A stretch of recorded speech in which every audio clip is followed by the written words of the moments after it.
Hi, I'm Phil Cooke. Have you ever wondered about the uncertainty in the culture that we face? Things change so quickly. In this digital revolution, this AI revolution that we're in, I'll tell you, there's no way we can predict the future. Now, Hollywood, the media industry, the tech world, spends millions and millions and millions of dollars trying to figure out what's next. But I'm just going to say they all fail. They fail miserably at predicting the future. And I failed miserably at predicting my future. So I've learned that rather than trying to predict the future, let's learn how to be uncertain. Let me put it this way. Let's learn how to live in uncertainty. That's probably a better way to put it. Let's learn how to live in uncertainty. I think that's important. So today on this episode, I want to talk a little bit about 5 or 6 keys that I think will help you embrace uncertainty in whatever comes, and it's going to help make you a more resilient, creative leader. Stay tuned.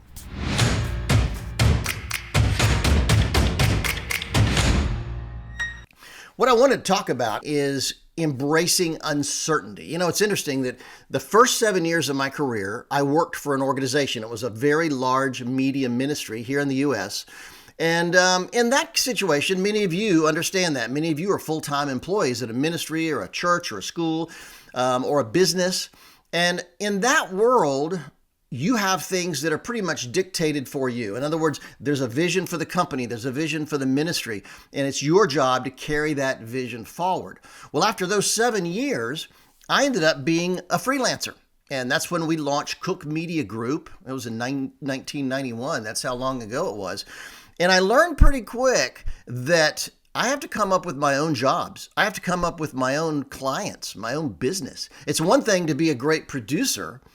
It's something else to be a great producer and an owner of a company where you have to go get the clients, you have to go get the business, you have to stay alive. And so I learned pretty early that you can't control things. There's a lot of things we can't control. And I tell you, as we move into this uncertain world that we live in, I mean, we've been through this digital revolution.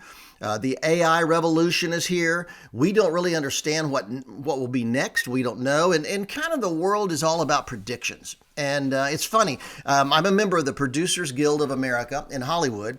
And every year after the Oscars, when all the filmmakers win their awards, they line up people to do in-depth interviews to find out what was the secret. How did you know this project, this subject, this topic would be successful? How did you know your film was going to be successful? What did you put into it? We love predictions. We love to find out what's going to be next.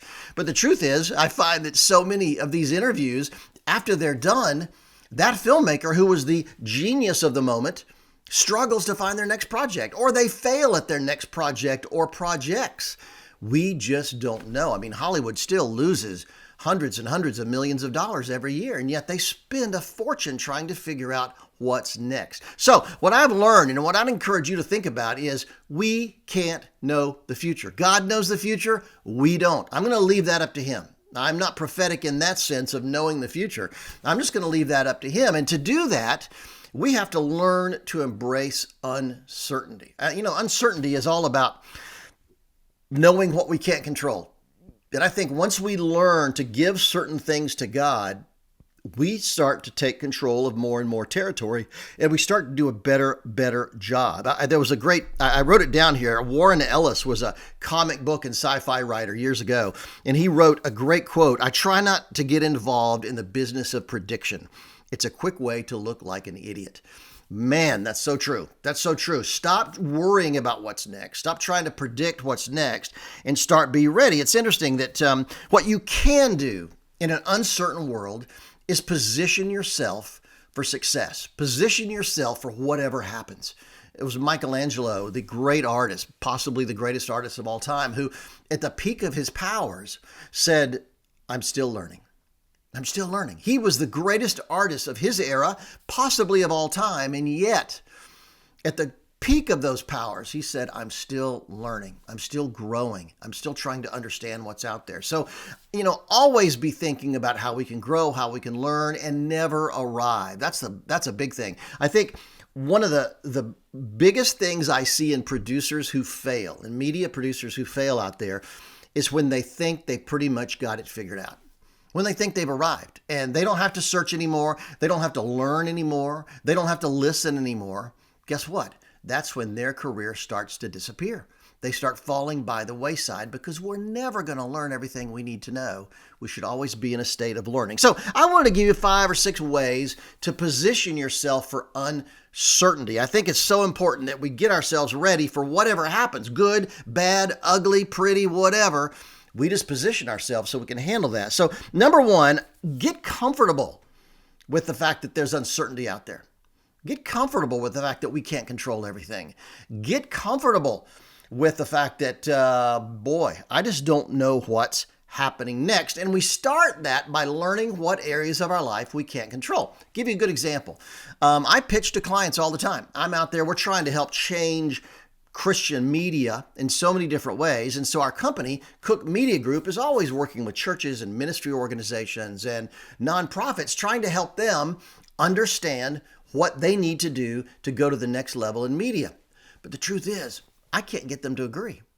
I just was working on a project that was a huge project with a television ministry here in the U.S., a large television ministry in the U.S., and I spent hours meeting with them on site.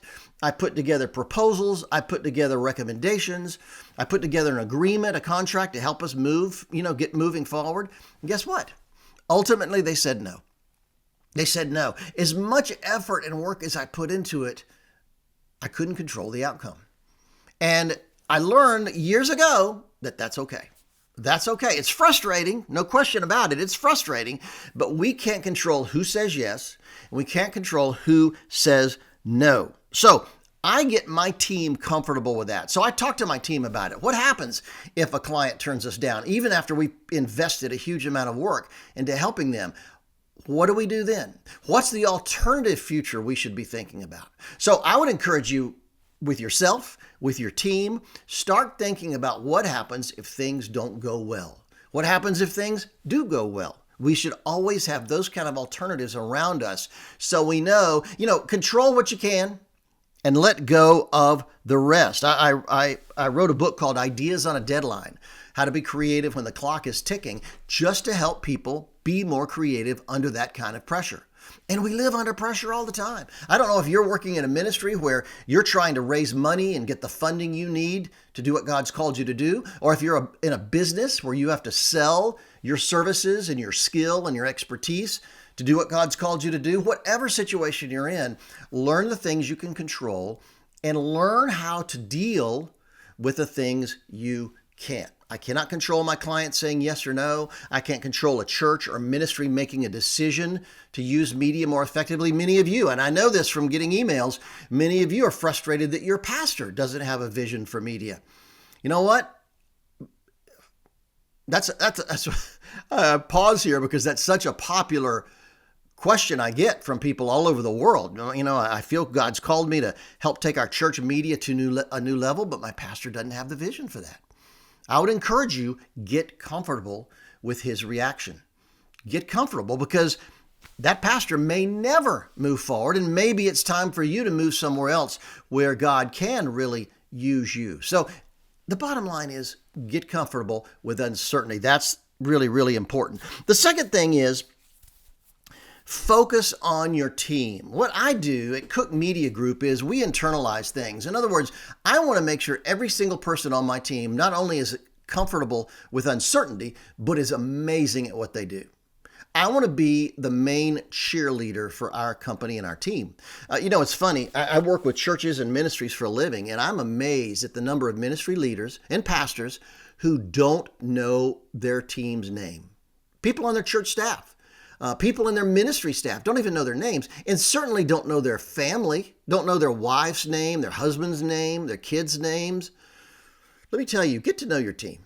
I have notebooks in my office here of everybody I've ever worked with. And, I'm slowly moving those notebooks to my computer, to the digital world. But the fact is, I make notes about camera operators I like, camera operators I don't like, camera operators that have certain skill sets, makeup artists, lighting directors, you name it, producers, writers, and I put a little note about them because I want to be able to work with those guys and keep that relationship with them going. Now, if you live in a relatively small town or a city, maybe that's easy to do because your crew options are limited. But, I've spent most of my career in Los Angeles. Now I'm in Nashville, and there's a lot of options here. So I want to keep close tabs. And I think the point is know your crews and know them intimately. I've been in situations where I've been shot at during a military coup filming. I've been in situations where I was in a hotel room hearing gunfire outside my window.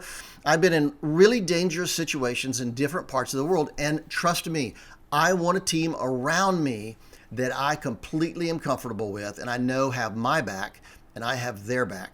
So you'll get into situations filming that you need to know your crew well. So part of the ways that I embrace uncertainty is to make sure I'm sure of the team that surrounds me. So know your team, get to know them extremely well. Number 3 is understand who your stakeholders are. Now, stakeholders is probably not a term you use a lot. But with nonprofits, a stakeholder may be the board of directors or it may be your donors. In a church situation, your stakeholders would be elders. They would be congregation. In a filmmaking situation or a media situation, your stakeholders either may be your clients, it could be your donors, depending on if you're a business or set up as a nonprofit. But get to know the people who supply you, who provision you. Ultimately, God is our ultimate provision. But the truth is, we often don't think enough about our clients. And something interesting that might benefit you is that just like I make notes about my crew, I make notes about my clients. And in many situations, like we've talked about here, where the client said no, where I couldn't control the outcome, I still want to stay in touch with that client. I want to stay their friend. I don't get angry. I don't get upset.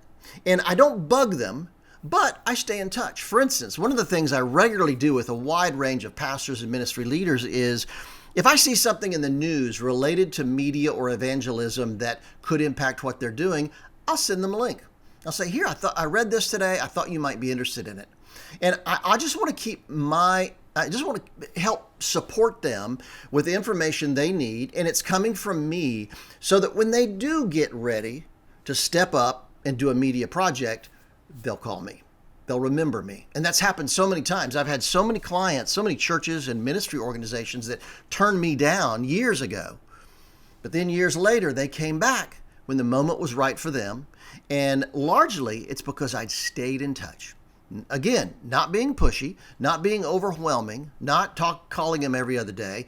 Just every once in a while, I send them a link to something that might help them. I'll send them a suggestion that might help them. Sometimes I'll say, hey, I saw your live stream today, and here's a couple thoughts you might give to your media guys that might help.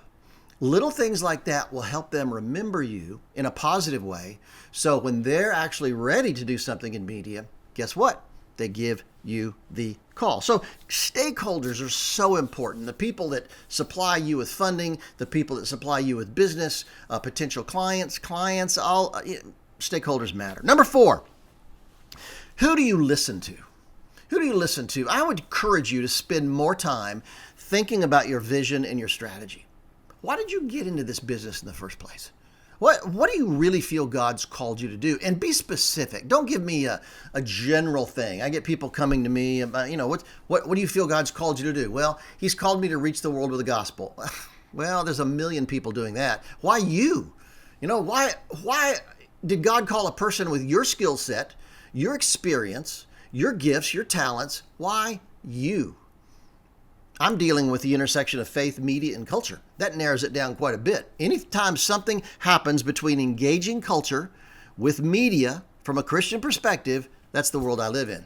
And I know very specifically, and I reflect on that a lot. What am I doing to help move that forward? Just take the time to stop, sit back, and reflect on what God is doing in your life, how you're moving forward in that, and what was that original vision. Go back to that original calling.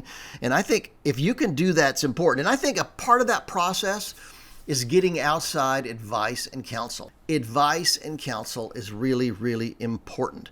But the key thing is when you go to someone like that, you have to be very clear about articulating your problem and asking, really being very, very clear about your ask.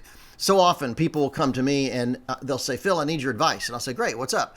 And they'll talk and talk and talk and talk and talk and talk and talk, but they never really ask me for advice. It's more they wanted to just express themselves. And so learn, if you've got a question, get it out there. Be specific in what you need from them. Articulate what you need as far as advice, connections, networking, whatever it is. It's so important. Number 5, I would say, is learn in an uncertain world, when you can't control things, learn to listen to God's voice in popular culture. Now, this is going to be, a lot of people will take this in different ways, but I think it's important to think about. I mean, God speaks in places we often literally don't expect. I hear God's voice in popular music. I see it in popular movies. I see it in plays and novels. I see it in a lot of different places. Now, that doesn't mean that creator, that producer, that writer was a Christian, but God's voice speaks pretty loudly. And very often, instead of shutting these kind of voices down, I want to hear what they have to say. Maybe it's a rock star who makes a great point in a song that I need to reflect on and go back to the Bible and see what God says about that. I think that's the really important point.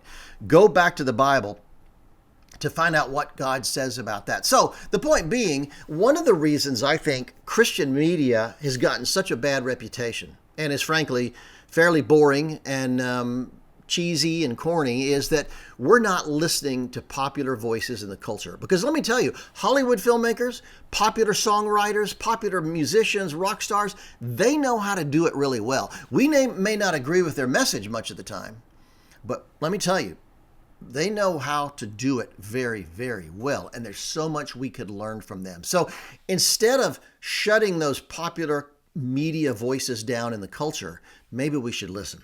Doesn't mean we follow their advice all the time, but I would encourage you, who are the musicians, who are the filmmakers who are serious about their craft? And while they may not be Christians, they're trying to tell an authentic story, and maybe we could learn from those guys.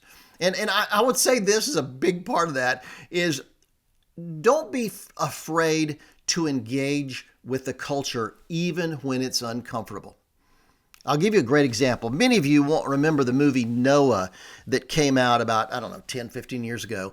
It was a movie by a secular Jewish director and writer. I knew them both. Darren Aronofsky was the director.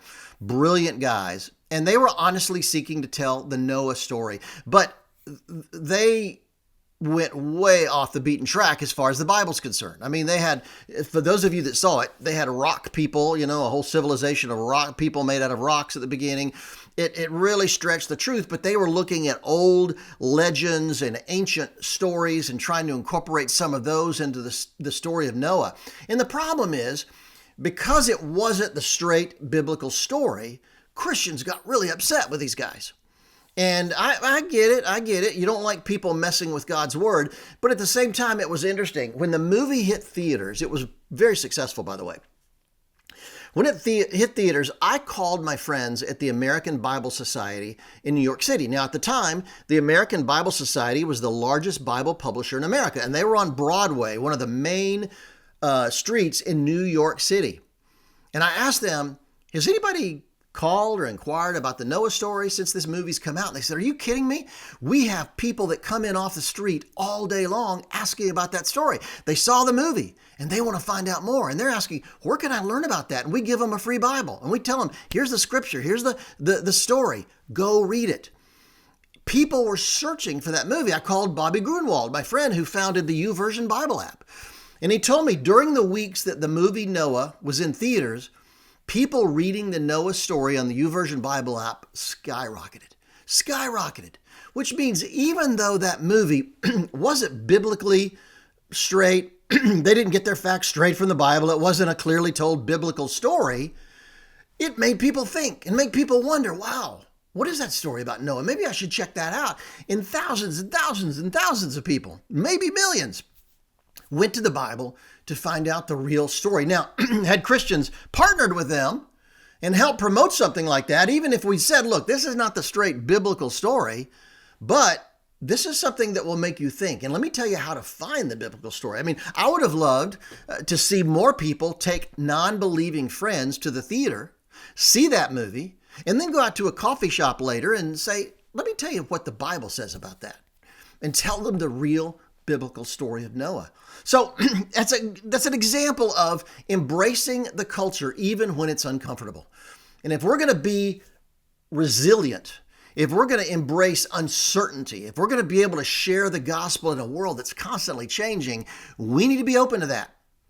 That's very important. We need to be thinking about how to do that. That's incredibly important to do that. So I just think that I think from my perspective, just to wrap all this up, from my perspective, being resilient, being able to embrace uncertainty is far more important than predicting the culture. Or I should say predicting the future especially. The truth is the tech world, the entertainment world, the media world is all caught up in predicting the future. We're never going to predict the future. Like I said, Hollywood spends millions trying to figure out what's coming up, what's next, and they fail year after year after year.